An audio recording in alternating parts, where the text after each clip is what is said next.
I greet you in Jesus' precious name. It is Monday morning, the 14th of October, 2024, and this is your friend, Angus Buchan, with a thought for the day.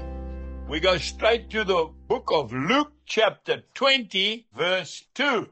Tell us, by what authority are you doing these things? Or who is he who gave you this authority? Jesus confounded the most brilliant minds in Israel. The Message translation says, show us your credentials, your qualification.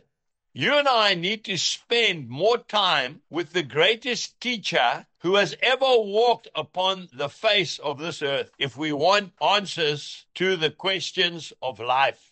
Particularly want to address young students that are studying.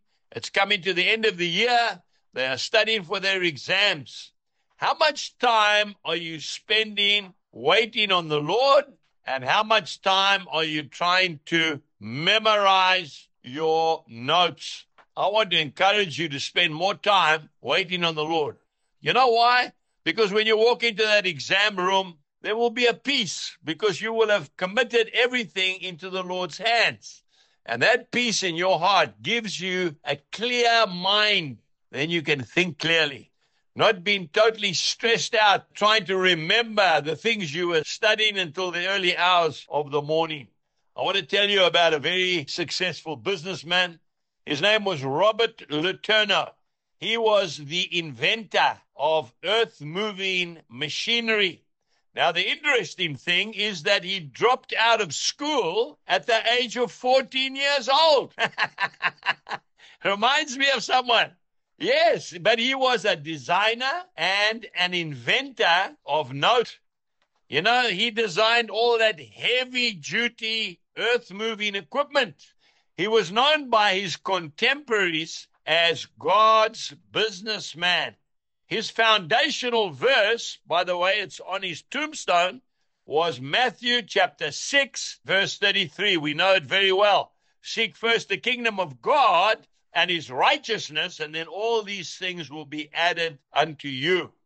He would confound the electrical and mechanical engineers that he employed. He would walk into one of their big design offices, and they would all be studying different things that they had to put into place to develop a new machine.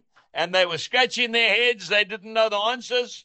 And this man with a very limited education would walk straight in, look at their plans, and say, move that there, do that, and do that. And he would walk out, and they would have it perfectly.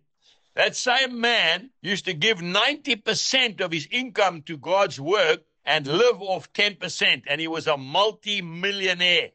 You see, his teacher was Jesus Christ, and he put him foremost. This man started universities, technical colleges all over the world. Today, spend time with the teacher. Jesus bless you, and have a wonderful day. Goodbye.